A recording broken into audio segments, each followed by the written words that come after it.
O último Messias. Uma noite, há muito tempo atrás, o homem acordou e viu-se a si mesmo. Viu que estava nu sob o cosmos, sem casa no seu próprio corpo. Todas as coisas se dissolviam diante do seu pensamento inquisidor, desdobrando-se na sua mente maravilhas atrás de maravilhas, horrores atrás de horrores. Então a mulher acordou e disse que era tempo de lhe ir e de matar. E ele pegou no arco e na flecha, um fruto do casamento do espírito com a mão, e saiu para o mundo debaixo das estrelas. Mas à medida que os animais chegavam às nascentes de água, onde ele os esperava pela força do hábito, já não sentia no sangue a ligação ao tigre, mas sim um grande salmo sobre a irmandade no sofrimento entre todas as coisas vivas. Nesse dia ele não voltou com caça, e quando o encontraram na lua seguinte, estava sentado morto junto à nascente de água. O que aconteceu? Uma brecha na unidade da vida, um paradoxo biológico, uma abominação, um absurdo, um desastroso exagero da natureza. A vida disparara para além de seu alvo, estilhaçando a si mesma. Uma espécie fora dotada de uma arma excessiva, pelo espírito feita toda poderosa para fora, mas tornada ao mesmo tempo uma ameaça ao seu próprio bem-estar. A sua arma era como uma espada sem punho ou guarda, uma lâmina de 2 gumes rasgando tudo. Mas aquele que a empunha tem de pegar na lâmina e voltar um dos 2 gumes contra si mesmo. Apesar dos seus novos olhos, o homem estava ainda enraizado na matéria, a sua alma nela misturada e subordinada às suas leis cegas. No entanto, ele podia olhar a matéria como um estranho, comparar-se com todos os fenômenos, penetrar e localizar os seus processos vitais. O homem vê a natureza como um convidado sem convite, estendendo em vão seus braços num pedido de conciliação com o seu Criador. Mas a natureza já não responde. Fez nele um milagre, mas não o conhece mais. O homem perdeu seu direito de residência no universo, provou da árvore do conhecimento e foi expulso do paraíso. É poderoso no mundo próximo, mas amaldiçoa o poder obtido a custas da harmonia da alma, da inocência, da paz interior dentro do abraço da vida. E é assim que ele está agora, traído pelo universo, com as suas visões de pasmo e de medo. O animal conhecia igualmente o medo, nas tempestades e nas garras do leão, mas o homem tornou-se temeroso da própria vida, de fato, do seu próprio ser. A vida era para o animal o sentir, o jogo do poder, era o calor e as brincadeiras, o conflito e a fome, e depois finalmente o inclinar-se perante a lei de todas as viagens. No animal, o sofrimento é autocontido, no homem, abre-se para um medo do mundo e um desespero da vida. Mal a criança começa o seu percurso pelo rio da vida, já o barulho da cachoeira da morte se ergue por todo o vale, cada vez mais próximo, e rasgando a sua alegria. O homem contempla a terra, e esta respira, como um enorme pulmão. Sempre que exala, a vida maravilhosa transpira de todos os seus poros e ergue-se para o sol, mas quando inala, ouve-se um gemido de ruptura na multidão, e os cadáveres tombam no solo como bolas de granizo. E não via apenas o seu próprio dia, mas as tumbas que se erguiam diante dos seus olhos, os lamentos de milênios de gritos abafados, vindo das formas putrefadas dos fantasmas, os sonhos das mães feitos em pó. E a cortina do futuro abria-se, revelando um pesadelo de repetição incessante, um desperdício sem sentido de material orgânico. Pela porta da compaixão penetra o sofrimento de bilhões de humanos. De tudo o que acontece, ergue-se um riso de zombaria pelos pedidos de justiça, o seu mais profundo princípio ordenador. Vê-se a si mesmo a emergir do ventre da sua mãe. Ergue as mãos no ar, e estas possuem 5 ramos. De onde vem este diabólico número 5? E que tem ele a ver com a minha alma? Já não é óbvio para si mesmo. Toca o seu corpo com horror profundo. Isto és tu, e é isto aceita, e é nada mais. Transporta em si uma refeição que ontem era um animal, que se podia mexer. Hoje como e torna-o parte de mim. E onde começa e acaba, todas as coisas se encadeiam em causas e efeitos. E tudo o que ele quer abranger se dissolve diante do pensamento inquisidor. E pouco depois são maquinarias o que ele vê. Mesmo no que era, até então, querido e inteiro. No sorriso da amada. Há outros sorrisos também, uma bota rompida nos dedos. Com o tempo, as características das coisas passam a ser apenas as suas. Nada existe sem ele. Todas as linhas apontam na sua direção.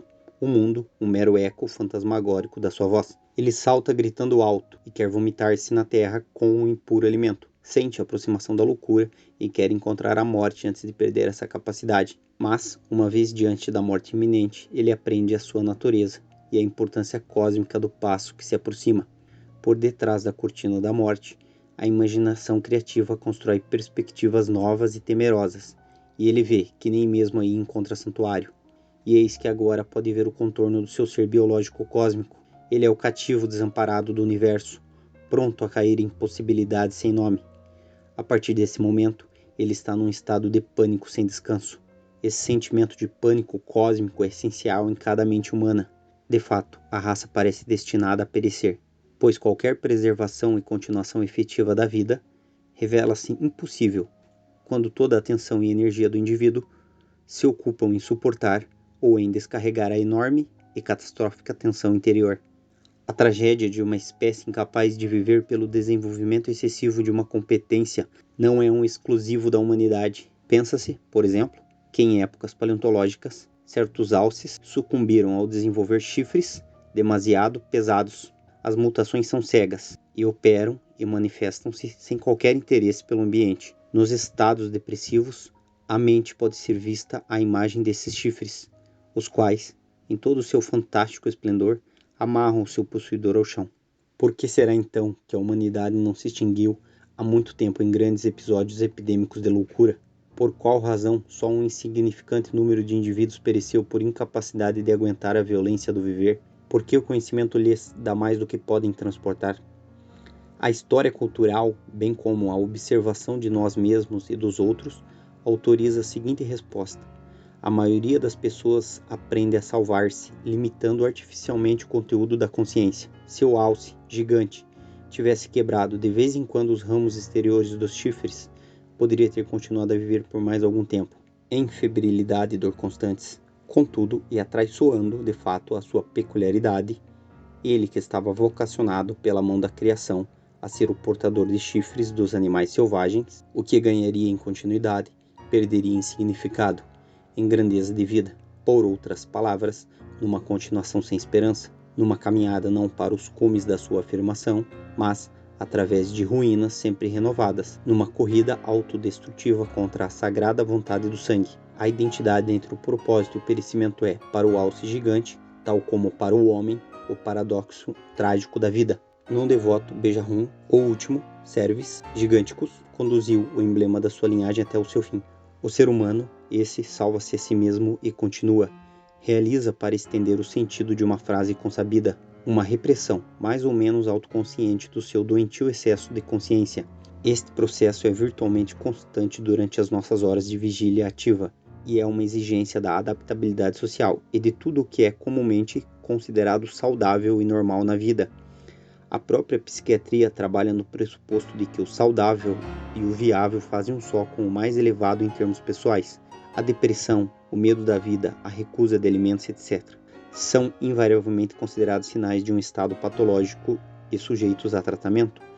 É, contudo, frequente que esses fenômenos sejam mensageiros de um sentido da vida mais profundo e imediato, os frutos amargos de uma genialidade de pensamento ou sentimento que está na raiz das tendências antibiológicas. Não é a alma que adoece, mas as suas proteções que caem ou são rejeitadas por causa do que se experimenta corretamente como uma traição ao mais elevado potencial do ego. A totalidade da vida que se vê hoje diante de nós está, desde o mais íntimo ao mais exterior, envolvida em mecanismos repressivos sociais e individuais. Podemos encontrá-los mesmo nas fórmulas mais banais da vida cotidiana.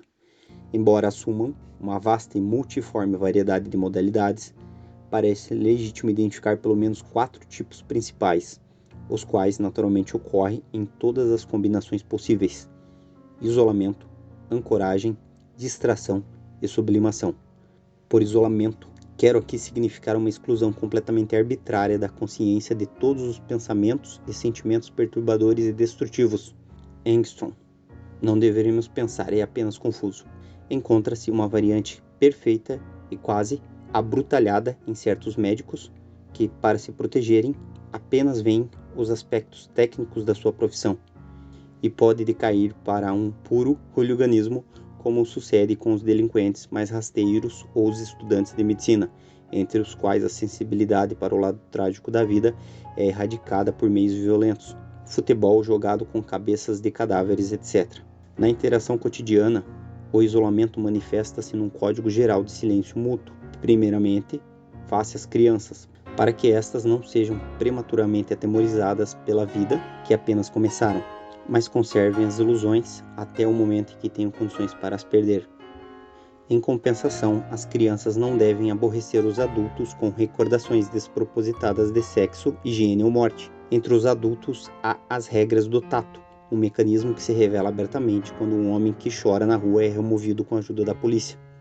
O mecanismo da ancoragem é usado também desde a infância. Os pais, a casa, a rua tornam-se matéria de fato para a criança e dão-lhe um sentimento de segurança.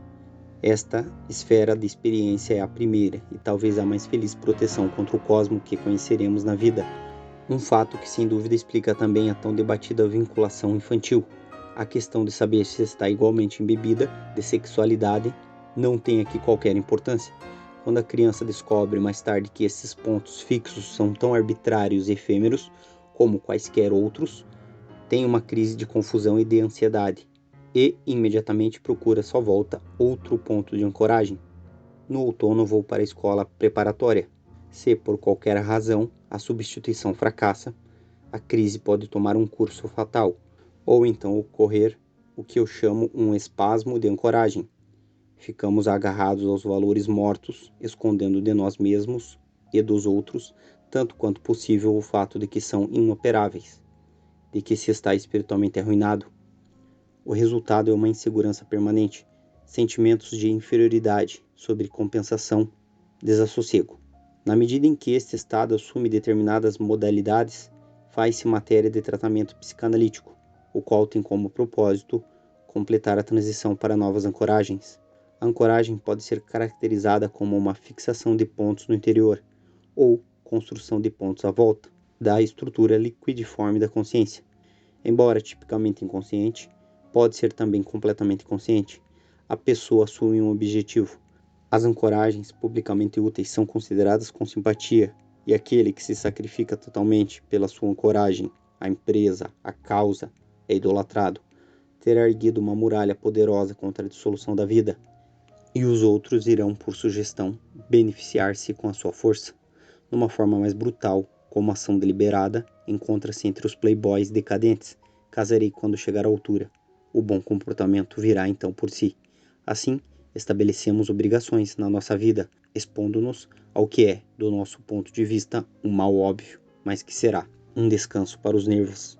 Uma proteção de altas paredes para uma sensibilidade face à vida que crescia de forma cada vez mais crua. Ibsen apresenta em Hjalmar, Kadal e Molvik dois casos em floração, duas mentiras vivas. Não há diferença entre as suas ancoragens e a dos pilares da sociedade, exceto na improdutividade prático-econômica daqueles. Toda a cultura é um enorme e arredondado sistema de ancoragens, construído sobre firmamentos fundacionais. As ideias culturais básicas. A pessoa média contenta-se com os firmamentos coletivos. A personalidade constrói para si mesma. A pessoa de caráter acabou a sua construção, mais ou menos baseada nos princípios firmamentos da herança coletiva. Deus, a igreja, o Estado, a moralidade, o destino, a lei da vida, o povo, o futuro. Quanto mais perto dos firmamentos principais estiver um certo elemento portador, mais perigoso será tocá-lo. Aqui estabelece-se normalmente uma proteção direta por intermédio de códigos penais e de ameaças de perseguição, inquisição, censura, a abordagem conservadora da vida. A capacidade portadora de cada segmento depende do fato de a sua natureza ficcional não ter ainda sido compreendida ou de ter sido, mesmo nessa eventualidade, reconhecido como necessário. Daí a educação religiosa nas escolas, que é apoiada até por ateus, os quais sabem que não há outra maneira de submeter as crianças aos modos sociais de resposta. Quando as pessoas compreendem a natureza ficcional ou redundante dos segmentos, esforçam-se por substituí-los por outros novos, a duração limitada das verdades, e daí deriva toda a luta espiritual e cultural que, juntamente com a competição econômica, forma o conteúdo dinâmico da história do mundo. O desejo de bens materiais, poder, não se deve tanto aos prazeres diretos da riqueza, pois ninguém pode sentar-se em mais do que uma cadeira ou comer para além do limite da saciedade. Pelo contrário, o valor de uma fortuna, para a vida, consiste nas ricas oportunidades de ancoragem e distração que oferece ao possuidor. É verdade, tanto para as ancoragens coletivas como para as individuais, que, quando se quebra um segmento, ocorre uma crise que é tanto mais grave quanto mais próximo for esse segmento dos firmamentos principais. Nos círculos interiores, protegidos pelas muralhas exteriores, essas crises são ocorrências diárias e razoavelmente indolores, desapontamentos. É mesmo possível brincar com valores âncoras, ditos de espírito, jargão, álcool. Mas durante a brincadeira pode-se acidentalmente abrir um buraco até o fundo, e imediatamente a cena passa da euforia ao macabro. O terror de ser mira-nos, então diretamente, e numa rajada de vento mortal, percebemos como a mente está suspensa sobre fios que ela própria fiou, e que um inferno espreita embaixo. Os firmamentos fundacionais raramente são substituídos sem grandes espasmos sociais e o risco da dissolução completa. Reforma, revolução. Durante esses períodos, os indivíduos são cada vez mais abandonados aos seus próprios recursos de ancoragem, e o número de fracassos tende a crescer. O resultado são depressões, excessos de suicídios. Oficiais alemães depois da guerra, estudantes chineses depois da revolução. Outra falha do sistema é o fato de várias frentes de perigo requererem, por norma, firmamentos muito diferentes, e como sobre cada um deles se ergue uma superestrutura lógica, daqui se seguem choques entre modos de sentir e de pensar mutuamente incomensuráveis. O desespero pode então passar entre as fendas.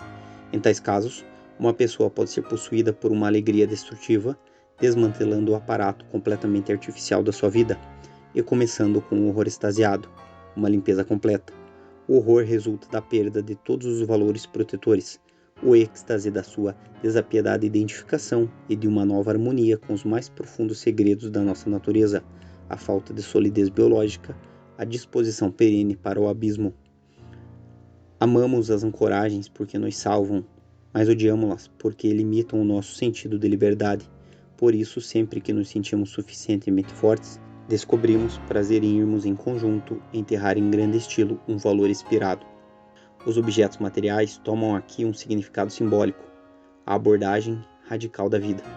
Quando um ser humano eliminou todas as ancoragens que são para si visíveis e só ficam de pé as inconscientes, então ele diz de si próprio que é uma pessoa libertada. Um modo muito popular de proteção é a distração. Restringimos a atenção aos limites críticos, mantendo-a constantemente cativa com impressões. Isto é típico mesmo na infância. Sem distração, a criança é também insuportável para ela mesma. Mãe, que eu vou fazer? Uma pequena inglesa de visita às tias norueguesas sai do seu quarto, dizendo: que eu vou fazer agora? As enfermeiras atingem o virtuosismo. Olha um cãozinho. Olha, estão a pintar o palácio. O fenômeno é demasiado familiar para requerer mais demonstração. A distração é, por exemplo, a tática da alta sociedade para viver. Pode ser equiparada a uma máquina voadora, feita de material pesado, mas incorporando um princípio que a mantém no ar sempre que se aplica. Deve estar sempre em movimento, pois o ar só suporta fugazmente. O piloto pode ficar sonolento e demasiado confiante pela força do hábito, mas a crise agudiza-se, mal o motor falha. A tática é por vezes completamente consciente.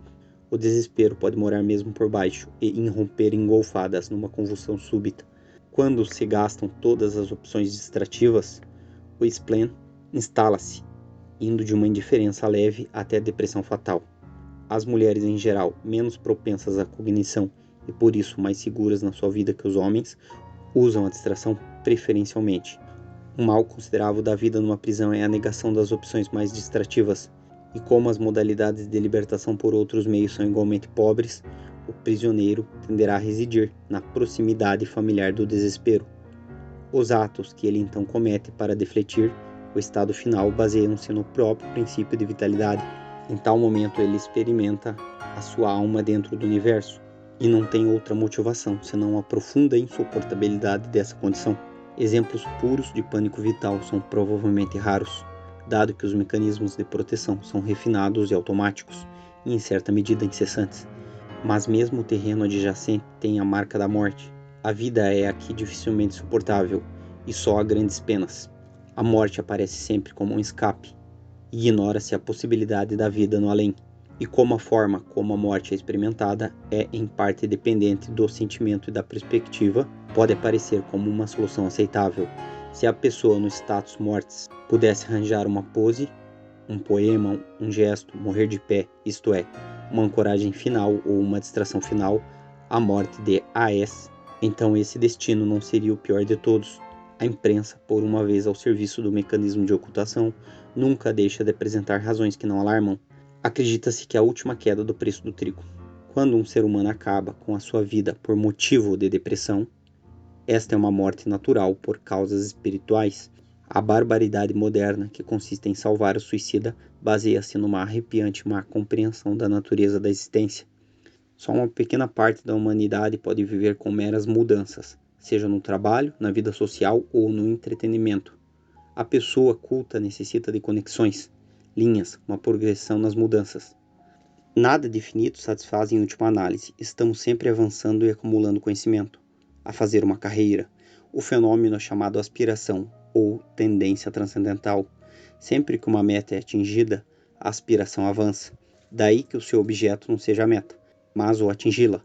O gradiente. Não a altura absoluta da curva que representa a nossa vida. A promoção de soldado a cabo pode constituir uma experiência mais valiosa do que a de coronel a general. Quaisquer fundamentos para o otimismo progressivo são removidos por esta lei psicológica básica.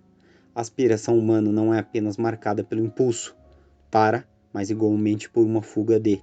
E se usarmos a palavra no sentido religioso, só esta última descrição serve.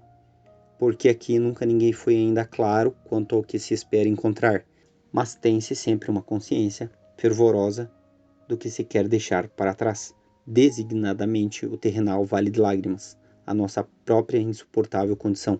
Se a consciência desta situação de aperto é o mais profundo extrato da alma, como se sustentou atrás, então compreende-se também por que razão se sente e experimenta a aspiração religiosa como fundamental, por contraste à esperança de que constitua um critério divino, de que albergue uma promessa do seu próprio cumprimento, é colocada uma luz bem melancólica por estas considerações. O quarto remédio contra o pânico, a sublimação, é uma matéria de transformação mais do que de repressão. Por intermédio de dons estilísticos ou artísticos, pode a dor mesma da vida ser às vezes convertida em experiências valiosas. Impulsos positivos combatem o mal e põem-no ao serviço dos seus próprios fins, agarrando-se aos seus aspectos pictóricos, dramáticos, heróicos, líricos ou mesmo cósmicos. A não ser que o pior ferrão do sofrimento seja embotado por outros meios ou lhe seja negado o controle da mente, essa utilização é, porém, improvável. A imagem, o montanhista não desfruta da sua visão do abismo se estiver asfixiado pela vertigem. Só quando esse sentimento for mais ou menos ultrapassado, ele o desfruta, ancorado. Para escrever uma tragédia, temos de algum modo de nos libertar, de trair o próprio sentimento trágico, olhando-o a partir de um ponto de vista exterior, ou seja, estético. Aqui encontra-se, aliás, uma oportunidade para a mais selvagem das danças em círculo, em níveis de ironia cada vez mais elevados, e até o mais embaraçoso, círculos virtuosos. Aqui podemos perseguir o nosso ego por numerosos habitats, desfrutando da capacidade dos vários níveis da consciência se dissiparem uns aos outros. O presente ensaio é uma tentativa típica de sublimação. O autor não sofre, está a encher as páginas e vai ser publicado num periódico. O martírio de damas solitárias é também uma espécie de sublimação, ganha em significado por isso. No entanto, a sublimação parece ser o mais raro dos meios protetores aqui mencionados. É possível às naturezas primitivas renunciar a estes espasmos e piruetas e viver em harmonia com elas mesmas na serena bênção do trabalho e do amor? Na medida em que puderem ser consideradas humanas, penso que a resposta deve ser não. A alegação mais forte que se pode fazer sobre os chamados povos em estado de natureza é a de que estão de certo modo mais próximos do que nós, povos não naturais, do maravilhoso ideal biológico. E mesmo que nós tenhamos sido por enquanto capazes de salvar uma maioria em cada tempestade, temos tido a ajuda dos aspectos da nossa natureza que estão apenas modestas ou moderadamente desenvolvidos. Esta base positiva pois a proteção não pode por si criar vida, mas apenas atrasar a sua queda, deve ser procurada na manifestação naturalmente adaptada da energia no corpo e nas partes biologicamente úteis da alma, sujeitas como estão às dificuldades que se devem precisamente às limitações sensoriais, à fraqueza do corpo e à necessidade de trabalhar para a vida e para o amor. E é precisamente nesta abençoada terra finita da frente de batalha que a civilização do progresso, a tecnologia e a estandardização têm uma influência tão deletéria. Porque à medida que uma fração cada vez maior das faculdades cognitivas se retira do jogo contra o ambiente, há um crescente desemprego espiritual. O valor de um avanço técnico para a empreitada total da vida deve ser julgado pela sua contribuição para a oportunidade humana de ocupação espiritual. Embora os limites sejam imprecisos, talvez que as primeiras ferramentas de corte devam ser mencionadas como um caso de invenção positiva. Outras invenções técnicas enriquecem apenas a vida do seu inventor, representam um roubo grosseiro e desapiedado da comum reserva humana de experiências e deveriam dar origem ao mais cruel dos castigos, se tornadas públicas contra o veto da censura. Um desses crimes, entre numerosos outros, é o uso de máquinas voadoras para explorar terras não mapeadas. Num único golpe vandalizador, destrói-se assim luxuriantes oportunidades de experiência que poderiam beneficiar muitos, se cada um esforçadamente obtivesse o seu justo quinhão. O momento atual da febre crônica da vida é particularmente manchado por esta circunstância. A ausência de atividades espirituais de base natural, biológica, mostra-se, por exemplo, no recurso dominante à distração, entretenimento, desporto, rádio, o ritmo dos tempos. As condições de ancoragem não são tão favoráveis. Todos os sistemas coletivos de ancoragem que herdamos estão esvaziados pelo criticismo, e a ansiedade, a repulsa e a confusão transbordam pelas brechas, cadáveres no cargueiro. O comunismo e a psicanálise, ainda que não comparáveis num outro sentido, tentam ambos, dado que o comunismo tem também um reflexo espiritual, reativar por novos meios a velha escapatória. Aplicam respectivamente a violência e a culpa para tornar os humanos biologicamente capazes ao aprisionarem o seu excedente crítico de cognição. A ideia, em cada caso, é estranhamente lógica, mas, mais uma vez, não podem constituir a solução final, embora uma degenerescência deliberada para um nadir mais viável possa certamente salvar a espécie a curto prazo. Ela será, pela sua própria natureza, incapaz de achar a paz nessa resignação, ou sequer de encontrar uma paz qualquer. Se continuarmos essas considerações até o seu amargo fim, não poderá haver dúvida sobre a conclusão. Enquanto a humanidade persistir sem descanso na ilusão fatal de ser biologicamente destinada ao triunfo, nada de essencial mudará. À medida que aumentam em número e que a atmosfera espiritual se adensa, as técnicas de proteção deverão assumir um caráter cada vez mais brutal, e os humanos persistirão em sonhos de salvação e na afirmação de um novo Messias. E eis que, depois de muitos salvadores terem sido pregados a árvores e apedrejados nas praças das cidades, um último Messias aparecerá. Então aparecerá o homem que, como o primeiro de todos, terá ousado despir a sua alma até a nudez e submetê-la viva ao mais extremo pensamento da linhagem, a própria ideia do fim. Um homem que viu a vida e o seu fundo cósmico, e cuja dor é a dor coletiva da terra. Com que gritos furiosos não reclamarão as multidões de todas as nações que esse homem morra 1000 vezes, quando a sua voz, como uma túnica, der a volta ao globo e a sua estranha mensagem tiver ressoado pela primeira e última vez. A vida dos mundos é um rio que ruge, mas a da terra é um charco e uma água parada. O sinal do fim está escrito na vossa fronte. Por quanto tempo esperneareis por causa das picadelas? Mas há uma conquista e uma coroa, uma redenção e uma solução. Conhecei-vos a vós mesmos. Sede inférteis e deixai a terra ser silenciosa sem vós. E quando tiver falado, lançar-se-ão sobre ele, conduzidos pelos fabricantes de chupetas e pelas parteiras, e sepultá-lo-ão nas suas unhas. Ele é o último Messias. Como filho do seu pai, ele descende do arqueiro, junto à nascente de água.